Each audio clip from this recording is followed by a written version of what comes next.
most common question I get asked about essay writing is, how can I evaluate in my essay? You're probably also wondering this too, given you decided to watch this video. Unfortunately, I'm going to have to start this video with a bit of a disclaimer. Learning to evaluate is a lot like learning to ride a bike. It takes time and perseverance to become equipped at critically evaluating psychology in your assignments. So unfortunately, if you thought that this video would be all that you needed to transform your writing, well, I'm sorry to disappoint. However, what I can do is to give you a stronger understanding of what we mean by evaluation and some pointers that will get you thinking about how you can adopt a more critical stance in your assignments. To start with, it's probably useful for us as educators to define what we mean by evaluation. For me, I think there are two types of evaluation we can consider. One that I will describe as evaluation with a little e and evaluation as a big E. But before we get into those types of evaluation, let's firstly consider some basic theory about learning. You may have already heard of Bloom's taxonomy before. This theory suggests that learning can be hierarchically organized, whereby as you move up the pyramid, you reflect a higher level of understanding or learning than somewhere at a lower level of the pyramid. For example, you can't apply a concept unless you understand it. And similarly, you aren't able to evaluate a concept unless you can apply it, as well as, of course, understand it.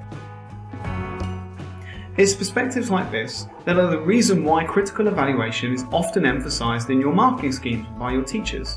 Showing critical evaluation demonstrates that you've achieved high outcomes in regard to your learning, and why to get very good marks, you need to reliably and clearly demonstrate evaluation throughout your assignment. So now you know why it's emphasized.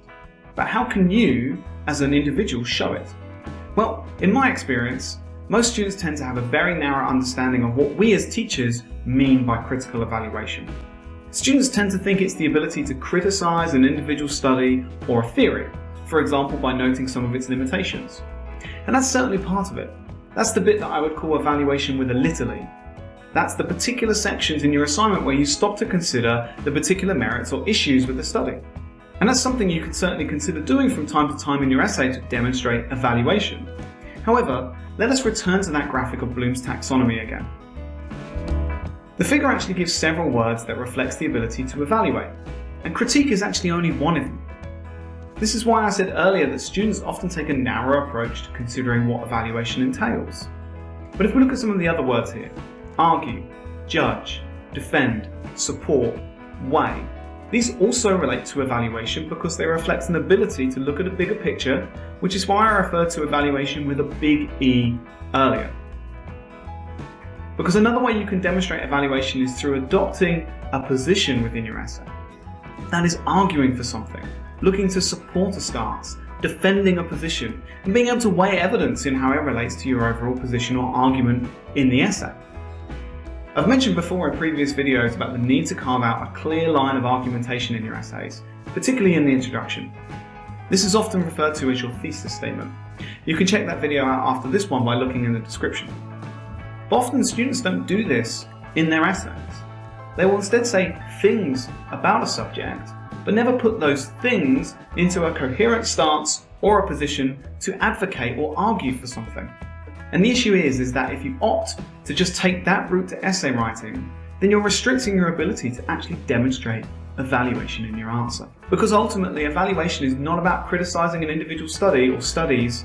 It comes from a mindset that you can show the reader by being confident enough to put forward a position about the essay topic and looking to support and defend that position within your answer. Now that big E evaluation is not easy, which is why I said it takes time and perseverance. To really be able to adopt a position in your essay, you need to be able to put the time in to get to grips with the literature and have a broad, firm understanding of the subject. It isn't something that you can achieve overnight or by reading one or two papers. You need to read widely to be able to notice what is important about the area at the heart of the essay, to know what it is that you actually want to say or argue about the topic. So the best advice really to set yourself up for success in regard to evaluation is starting early on your assignments and putting in a good amount of time. The first week should all be about accumulating as much knowledge as possible by reading as many papers. Once you've gained that overview, in the second week you should aim to consolidate that knowledge into core ideas and consider how those ideas connect to each other. At this point, some of the things you may have read may be dropped or not explored in your answer, and that's totally fine, that's part of the process. and instead you will focus your answer around a core set of concepts or ideas. And then finally, when you've obtained the clarity in your understanding and the perspective that you want to take, you're then ready to write your essay. And trust me, once you gain that clarity, you will find the actual writing aspect to go much more smoothly and quickly than you could possibly imagine. A lot of the trick to essay writing is putting in the pre-planning before you actually put pen to paper. Hopefully this video has gone some way to demystifying what's meant by evaluation and broadened your horizons about how you can go about demonstrating it in your essays.